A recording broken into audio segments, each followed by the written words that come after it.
My wife and I have two biological teenage sons, one older and one younger than our foster daughter.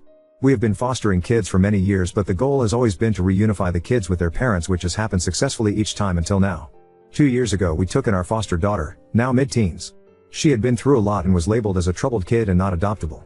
I won't go into details, but the issue in this matter is that there are images of her going around amongst a certain community from before we took her in. We were informed by authorities about all of this before, so it's not like this came as a surprise after we got to know her. I'm not going to lie, it has not been easy. Our families have seen us struggle, but almost everyone has been super supportive. The first 5 to 6 months were the hardest. She didn't trust us, and she was angry at the world, rightfully so. Then one random night I got up in the middle of the night and unintentionally ended up scaring her shitless, and she had a full-blown panic attack. She was okay after a little while, but it was like something clicked for her that night. It was like she realized that we were on her side, and we watched her change from this angry and sad little girl to the ambitious young teenager we know today. It started with her telling us thank you for everything we did, small things like driving her to practice. And she said it with a smile on her face. It was so amazing to see her feeling better and not so lonely anymore. From there everything changed. She made new friends and got a lot closer to my sons, especially the older one. Her grades went from failing multiple classes to getting straight A's. Not because we were nagging her, but because she wanted to. Each member of our household has developed a good and strong relationship with her, and the love we have for this girl cannot be put into words. We've reached that cosmic connection. She still struggles with a few things, which is totally fair after all she's been through, but she is working on it, and we are supporting her in every way we can. Overall she's doing amazing, she's so strong and I'm very proud of her. We made the decision to fight the system to change their verdict from not adoptable to available for conditional adoption, because we want to commit to her for life. We want to adopt her. Last month we got the call that they changed their verdict, and we sent in our papers that were already ready and things are looking very promising. The thing is we haven't told her yet. She knows that she is now adoptable, but we haven't asked her if she wants us to officially adopt her yet. My wife and I have talked to our sons about it, and they are fully on board. We talked to my parents, our brothers and sisters and their spouses. All of them have a good relationship with our daughter, and every single one of them is so supportive of our decision and willing to fully welcome our daughter into our family. Then there is Wive's parents. Mill hasn't been awful, I guess, but maybe it's because I'm comparing what she said to what Phil said. We told them about our plan and asked them about their opinion. Mill asked if we were sure as our daughter doesn't quite fit in. My wife and I didn't understand at all since our daughter has a very similar personality as we and our sons do. But it turns out she's concerned about the visual side of it, as she's clearly not our biological child and people will start asking questions. The thing is, my wife, myself and our sons are very tall. Our daughter is not. She is tiny compared to us and has a similar eye color but not the exact same. All 5 of us have the same skin tone and colored and textured hair. Not that I think this matters at all. But the stupidity of it is unreal. Apart from height she could pass as our biological daughter, so I'm starting to think this is a lame excuse for something else. I told her that people would ask questions no matter what, because even if our daughter was the spitting image of my wife, it's not like she suddenly gave birth to a teenager 2 years ago. And the answer to any question is very simple. She's adopted. Tada. It's not like it could ever become a secret now, so I don't get it. Mill didn't say much after that, but it was very clear she was not on board. Phil hadn't said anything, but he didn't seem excited at all. I asked for his opinion, and he just stared at us for a minute, and then he said, "Don't do this to yourself and our family." It's safe to say I was confused, but I had no idea what to say. After a few more seconds he went off. He started talking about their family name, and he didn't want that ruined by a little WH/E, and what would people think if they saw these images floating around on the internet. I was stunned. My wife couldn't find any words either and started crying before she just left. I didn't say a word while Phil finished ranting, but 1,000 thoughts went through my head. Eventually he stopped talking and I still had trouble finding any words to say. I just told him, "You are sick." And I left too. My wife is destroyed after hearing what her father thinks about our daughter. We have no idea how they know about these images, as we haven't told anyone about it. I'm 100% certain my wife didn't tell them, as their relationship is not that great. My wife is closer to my mother than her own, so that wouldn't make sense. We have tried to hide this from the kids since this happened, but my older son sensed something was very wrong and asked about it. I told him our conversation with Ilse about adopting our daughter didn't go very well, and they weren't supportive. He wanted to know why. I told him I couldn't tell him, but that it was serious and promised to talk to him about it in a few years when he's an adult. And I assured him that our daughter didn't do anything wrong, our plans haven't changed, and that it's Phil who is being unreasonable. My son told me that our daughter told him a few months ago that she didn't think Ilse liked her very much, especially Phil. This happened 2 days ago, and we haven't spoken to them since. I'm not sure I even want to try TBH. For me this is going no contact worthy. I want nothing to do with them. My wife is in pieces and has mentioned that she doesn't want them in her life after this. This has tainted our adoption experience for sure. I'm afraid though that if we piss Phil off even more, that he will start talking to our family about these images. I do realize that he will look like a pig in everyone's eyes, but I would like to spare our daughter from everyone knowing about what's out there. I usually talk to my mother about heavy stuff in life, but I cannot talk to her about this without feeling like I'm exposing my daughter by telling my mother more than I want to for my daughter's sake. Internet strangers. I have no idea what to do from here. How do I go about the situation with Phil without creating more mess than absolutely necessary for my daughter? Edit to add, just to be very clear. There's no doubt in our minds that we still want to ask for our daughter's permission to adopt her. Our relationship with our daughter will not change no matter what Phil does or does not do. I realized from the first couple of comments that it became unclear after the Phil incident. Sorry about that. Edit to add 4 hours later, I'm glad to see I'm not the only one possibly/hopefully reading too much into this. I think you have verified I'm not crazy. Wife and I had a brief talk after I posted and have decided to talk to her brothers and sister first about Phil's comments. It will be a hard conversation, but it needs to happen. Before I could get to it, my wife told me she wants to report the situation with her father knowing about the images of our daughter. Right we don't know what that looks like, but it has simply not been possible for him to gain this knowledge legally. There is a culprit for sure, but we will leave that to the authorities for now. Thank you for giving me a reality check. And thank you for your encouragement, we need it right now. No, the parents' rights were terminated many years ago. To my knowledge, not adoptable is not a legal label anywhere, but I could be wrong. In our agency, my understanding is available for adoption means their caseworker is actively looking for adoptive parents for these kids. Not adoptable are kids that the agency deems to be too risky to place permanently with a family because of one thing or another, or kids that do not want to be adopted. So their caseworker is not looking for adoptive parents for these kids. Our daughter was in this group because she was completely closed off and non-cooperative. She was angry and hated everyone and everything and did not want to be adopted. Available for conditional adoption kids, caseworker looks for adoptive parents, but the kids usually have some sort of ongoing issues and are harder to find parents for. In our case, it's really important for our daughter to follow up on her for years to come because, for example, the risk of her becoming depressed/suicidal later because of her past is relatively very high. If we adopt her, both we and her therapist are required to report back to the agency every 4 months about how she is doing until she's 18, and if she's not doing well and we're not getting her the help she needs, the agency has the legal right to intervene. And for the adoption to even go through to begin with, there are several extra requirements for us as a family compared to what is standard. Update 1. These last few days have been a whirlwind. I have realized how messed up the situation is, but at the same time, people around us have shown how far they are willing to go to protect our little girl and how loved she is. I got a lot of questions and this post will be a long one. But I will answer as best as I can. I'll break things up a little for clarity. My wife and I decided to cut the eels off completely. There is no coming back from this. We talked to her siblings about it to give them our side before they hear Phil's messed up version. We told them what our daughter has been through, without giving details. OFC. They don't normally show emotion that much, it's just how they were raised. But even my oldest Bill, who is the toughest of them, had to dry his eyes a few times during the conversation. Understandably. We told them about what happened with the eels when we talked to them about adopting our daughter, and they were pissed. They agreed that this needed to be reported, and Bill's wanted to be included in what was going on from there. Long story short, both Mill and Phil went in for questioning. For now, it looks like this happened through gossip. I'm not exactly sure if the authorities have figured out all the details yet, but I will stand back and let them do their job. Some of you mentioned that child victims of these sorts of crimes are often moved to new environments for their own safety and protection. This is the case with our daughter. But if there are leakages in the system, all that work will be for nothing, and the children who are promised a second chance at a normal life will have their whole lives ruined once again. That means this is a much bigger issue than this one incident. Investigators are taking this very seriously, and we do trust them. My Bills and I tried to talk to Phil about his opinion of my daughter. He did repeat what he said the other day and doubled down.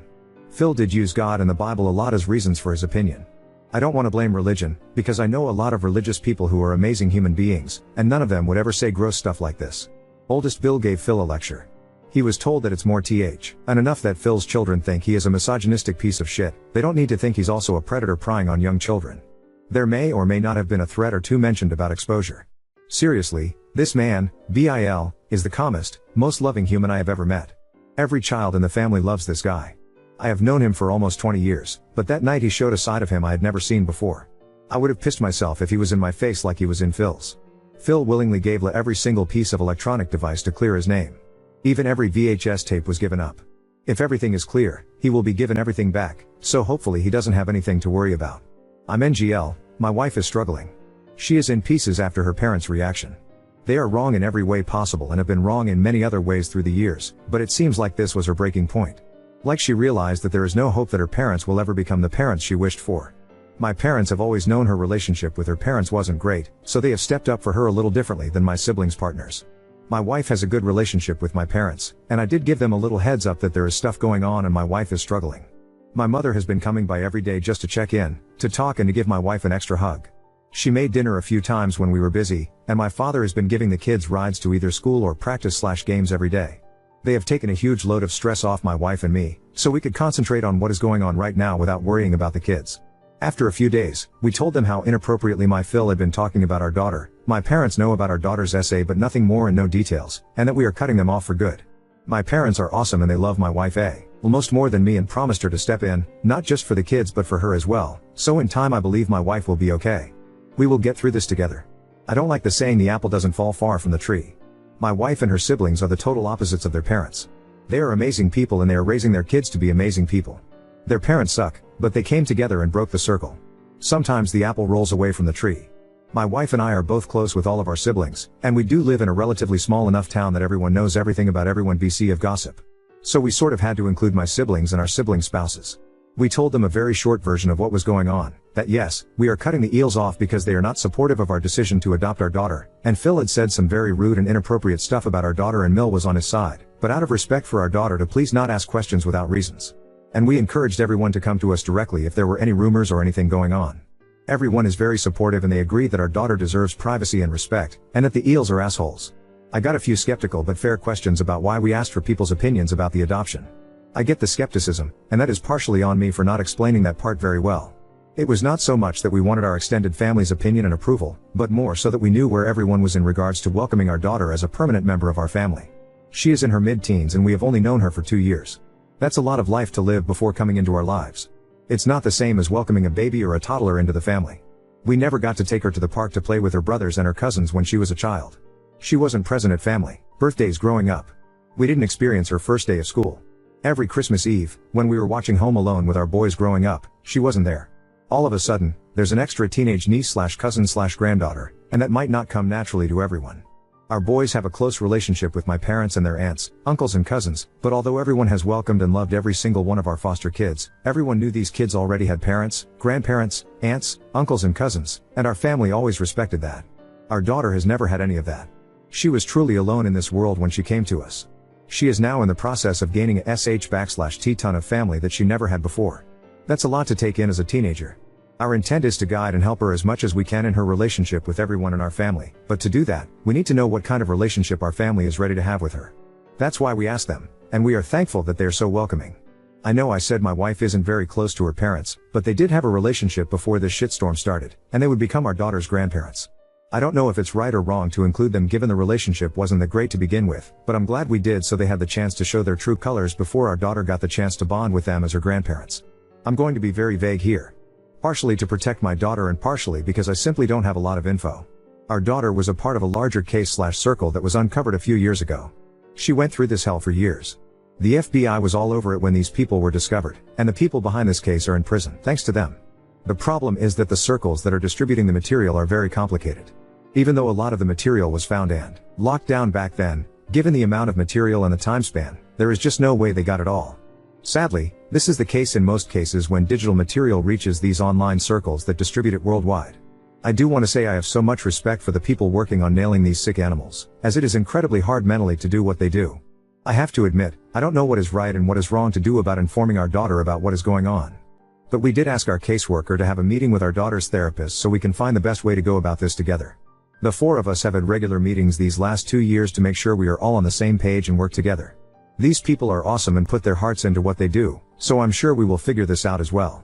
After our daughter turned her whole life around and came out of her shell, we noticed more and more how well we fit together as a family. Don't get me wrong, my wife loves our boys, but it has been a whole new experience admiring her bonding with our daughter over girl stuff. I am a real dad jokes kind of dad. While our boys just laugh in my face when I bring my best work, our girl rolls her eyes and scoffs at me while trying to hide a smile. Our boys really know how to wrap their mother around their little finger, while I see right through them. But this girl melts my heart. Her please? Combined with the puppy eyes, and I am sold while my wife is a hard ass. I guess that's what they mean when they talk about the typical difference between having boys and girls. Anyway, we brought it up with our caseworker last year that we were interested in adopting our girl. She walked us through what that would entail, and we were up for it. Our daughter has been talking to her therapist and her caseworker throughout the process of changing the verdict to available for adoption, and she knows we are wanting to adopt her, and we were only waiting for the last paperwork to go through before we could ask for a court date. And she has told both of them she wants us to adopt her. After all the mess she has been through, it's important to her to have a sense of control over her own life, so we did make sure she knew it was coming, but at the same time, we wanted to make this really special for her. That's why we chose to do it this way. The day after my post, our caseworker called to let us know that our paperwork had gone through. We arranged a family outing for the 5 of us.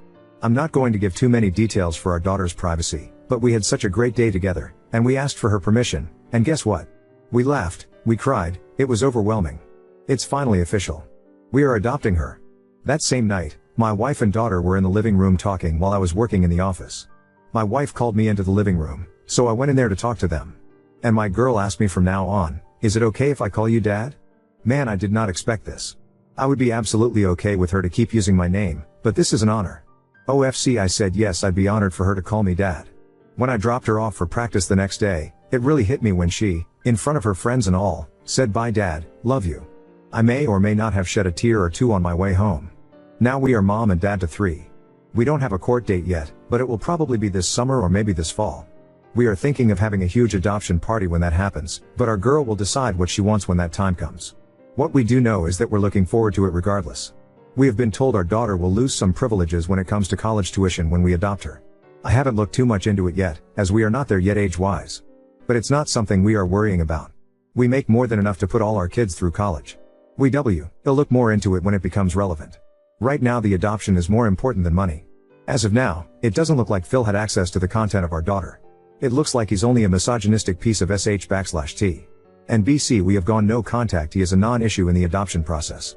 If something dark sees the light of day, it will very possibly play a role in court. That does not mean we don't want him exposed if he is a predator. Our girl's safety is even more important than the adoption.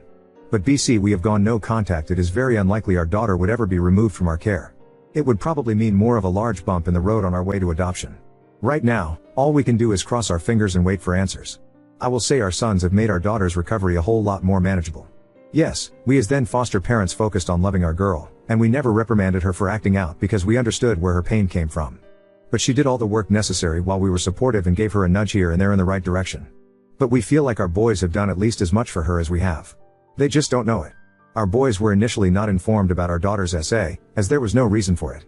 They were informed about the physical abuse in general, no details, just enough to understand that our girl didn't like to be touched without permission.